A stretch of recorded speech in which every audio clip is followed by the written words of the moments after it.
EVs are about to become a thing of the past courtesy of Toyota's all-new engine type, which is completely unheard. This new engine that Toyota has been working on is said to be the most eco-friendly engine in existence.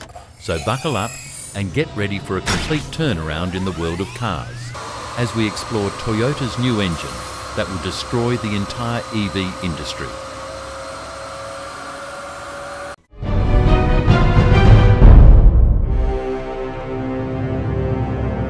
The engine that Toyota is working on is actually, believe it or not, a water-powered engine, which is relatively similar to their FCEVs, such as the Toyota Mirai, and hydrogen-powered internal combustion engines such as the 1.6 hydrogen 3-cylinder that they've recently developed. As for the history, water engines have always been one of the greatest aspiration points of the entire car industry, as they promise huge benefits over regular engines and EVs. And there have been countless attempts at making water-powered engines viable and reliable for day-to-day usage to no avail. And well, that's exactly where Toyota is about to jump in with their all-new water engine, as unlike most of a previous attempt, which were literally being made in sheds with limited budgets, Toyota has proper funding and can actually test out the engine in all possible conditions. How does the water engine actually function? The engine itself is for all intents and purposes similar to the HHO generator, with only a few minor differences that make it better suited for daily usage. In vehicles, the engine itself is actually very similar to the hydrogen combustion engine found in the Toyota Yaris GRH2, except that instead of using already processed hydrogen,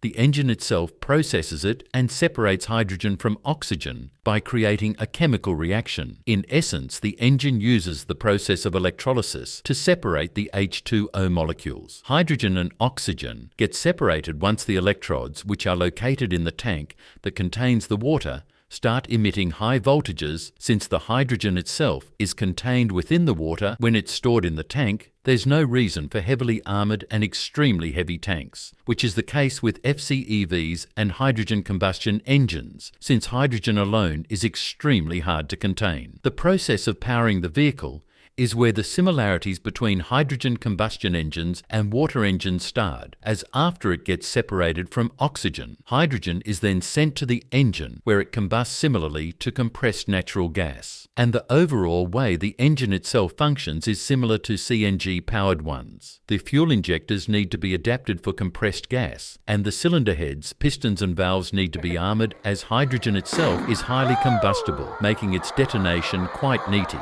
which is why it needs stronger components. What are the long-term benefits to the environment? Well, first of all, it's almost completely zero emissions compared to regular internal combustion engines similar to EVs, while also being far more convenient than EVs.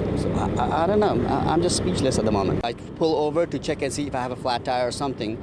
And the moment I opened the door, I saw smoke coming from the bottom. The issue with the electric vehicles is access to the batteries. The batteries are what are causing the enormous amount of heat buildup.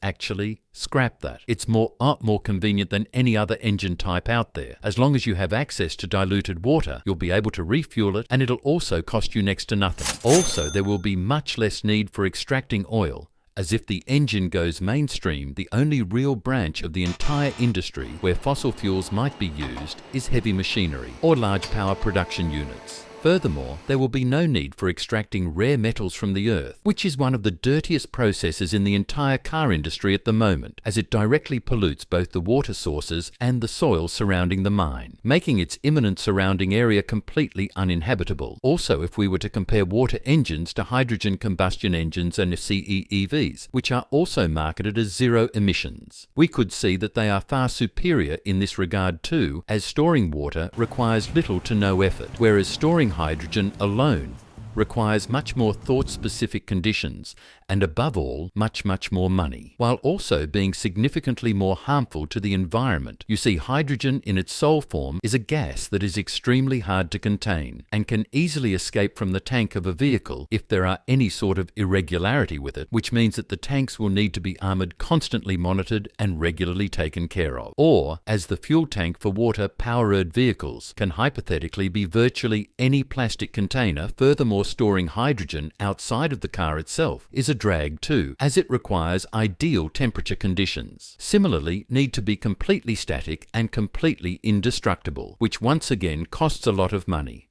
Whereas distilled water can be bought in any well-stocked supermarket, or if you know basic chemistry, can actually be produced at home. Also, acquiring hydrogen in its sole form is also an expensive process, and it combined with the numerous problems that surround the storage of the gas itself is a reason why hydrogen hasn't yet caught on, and probably never will. And also, producing and storing hydrogen costs a lot of money, which in turn raises the price of the gas itself for the consumer, making us question why would you even buy hydrogen cars if they both are more expensive to buy and run compared to EVs and fossil-fueled vehicles. So even though they're very green and logistically simple to use and run in theory, the question remains, are water engines actually daily usable? Yes, they are. First of all, they're not gutless at all, as some might believe, as a water-powered engine is on par with most gasoline engines, and in theory, they can be made more powerful than regular internal combustion engines, as they can generate up to 3 times more megajoules energy. Compared to gasoline engines, they're also much safer than all the other engine types, as no highly combustible fuels constantly being stored inside of the car. So there's no need to worry about the car going up in flames or even exploding like fireworks going wrong. They are also very easy to produce, as their relatively simple mechanical designs are just a tad more complicated than regular gasoline engines. They're much simpler and cheaper to produce than both EVs and FCEVs, and due to their nature, they would be a perfect option for motorizing countries that aren't well developed and are not rich with oil. In fact, for this reason alone, an Iranian scientist decided to convert his Peugeot 405 to run on water and actually succeeded at doing so. The scientist, Alauddin Qasemi, managed to produce a fully functional conversion for his old car and turn it into a true technological marvel. Imagine what Toyota could do with proper funding if a man in a shed could make a daily drivable water-powered car apart from being easy to produce. Water-powered engines are also extremely economical compared to both gas power vehicles and EVs, as Qasemi's own 405 average between 30 and 40 miles per gallon of water, which is just fantastic because the base petrol engine used in the car could never achieve such high figures. This means that we can hypothetically see water-powered engines that can do 80 plus miles to the gallon without being completely gutless, which makes the cost of running such cars even lower than what we initially believed it to be. However, since there were no mainstream versions of the engine type, and since there were no other car manufacturers that are actively working on this engine type, we got to ask ourselves, are water engines the future? Well, hypothetically, yes, water engines might just be a future of vehicles. However, the conclusion is not that simple, as there are a myriad of issues that water engines have been experiencing in the past. First of all are the logistical issues. Although the infrastructure would need little to no adjustments, the engine technology is still highly experimental, and most of the quote-unquote functional prototypes have been very unreliable, and their daily usability has been mediocre at best. Furthermore, even though using water as a fuel might seem like a good way to go, the fact that it gets divided into hydrogen and oxygen makes us question the safety of the car itself.